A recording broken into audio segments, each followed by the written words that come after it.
Mungkin banyak dari kita yang pernah berada dalam situasi di mana ada teman atau kerabat yang ingin mengetahui dan ikut campur dalam hidup kita.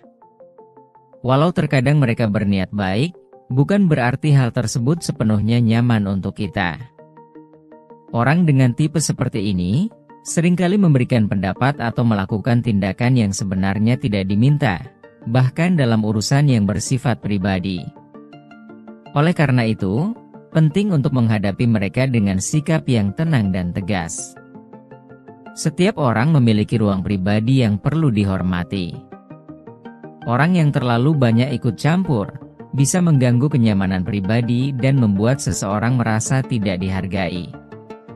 Meskipun terkadang niat mereka baik, kehadiran mereka yang terlalu terlibat bisa menjadi gangguan dan memicu ketidaknyamanan.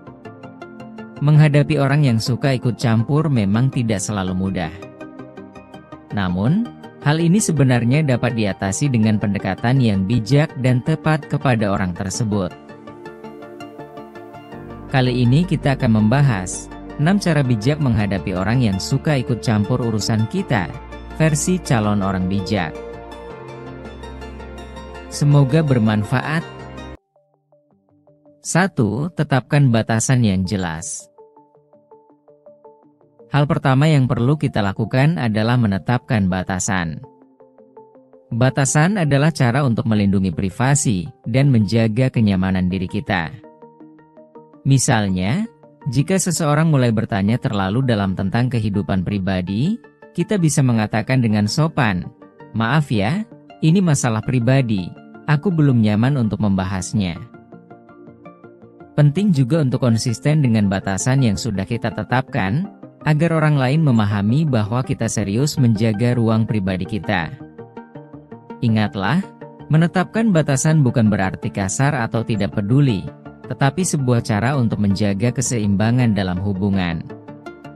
Pilih dengan bijak apa yang ingin kita bagikan, dan pastikan itu sesuai dengan batasan privasi kita. Hal ini dapat mencegah orang-orang terlalu banyak mencampuri urusan pribadi kita. 2. Jangan terlalu banyak memberi informasi. Terkadang, orang ikut campur karena mereka tahu terlalu banyak tentang hidup kita. Jadi, lebih baik mulai sekarang kita belajar untuk membagikan informasi seperlunya saja. Ketika ditanya tentang rencana masa depan atau masalah pribadi, cukup jawab dengan singkat tanpa perlu terlalu detail. Misalnya mengatakan, "Tidak ada yang spesial kok, biasa saja." Selain itu, coba kenali topik-topik yang sering memancing mereka untuk ikut campur, dan hindari membahas hal tersebut di depan mereka. Dengan begitu, kita bisa lebih mudah menjaga privasi dan menghindari situasi yang tidak nyaman. Nantinya, kita pasti akan lebih fokus dalam menyelesaikan masalah, tanpa ada campur tangan orang lain. 3. Gunakan humor untuk mengalihkan. Ketika seseorang mulai bertanya terlalu dalam tentang hidup kita bisa alihkan dengan humor. Misalnya ketika ditanya, "Kapan kamu menikah?"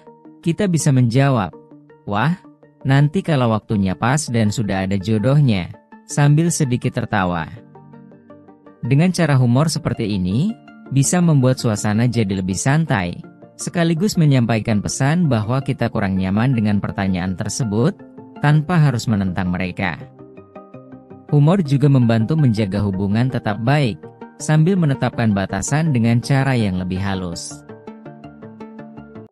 4. Fokus pada diri sendiri. Kita tidak bisa mengontrol apa yang orang lain lakukan, tapi kita bisa mengontrol bagaimana kita merespons. Fokuslah pada diri kita sendiri, dan pastikan kita tidak terpengaruh oleh komentar atau tindakan orang lain. Jika ada yang memberikan kritik yang tidak membangun, alih-alih merasa tertekan, cobalah berpikir, apa ini benar-benar relevan dengan tujuanku? Jika tidak, abaikan saja. Dengan tetap fokus pada diri sendiri, kita tidak hanya menjaga kesehatan mental, tetapi juga menciptakan lingkungan yang lebih baik untuk berkembang. 5. Jangan takut berkata tidak.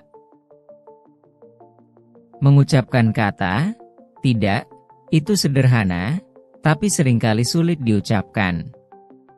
Jika ada orang yang terlalu ikut campur, jangan ragu untuk berkata tidak dengan tegas namun sopan. Misalnya ketika ada teman yang menawarkan solusi yang tidak kita perlukan, kita bisa menjawab, "Terima kasih, tapi aku ingin mencoba menyelesaikannya dengan caraku sendiri." Mengatakan tidak dengan sopan menunjukkan bahwa kita menghargai mereka, tapi tetap ingin mengambil kendali atas keputusan kita sendiri. Jangan merasa bersalah, karena kita berhak menentukan apa yang terbaik untuk diri kita sendiri. 6. Jaga jarak jika diperlukan. Jika semua cara tadi sudah dicoba tapi orang tersebut tetap suka ikut campur, mungkin saatnya untuk menjaga jarak. Ini bukan berarti kita memutus hubungan, tapi lebih memberikan ruang agar mereka memahami batasan kita. Misalnya, jika ada teman yang terus-menerus memberikan komentar negatif tentang keputusan kita, kurangi intensitas bertemu dengannya dan fokuslah pada lingkaran pertemanan yang lebih suportif. Memberi jarak ini bertujuan untuk menjaga kesehatan mental dan emosional kita. Terkadang, orang baru memahami batasan ketika kita memberikan ruang yang cukup.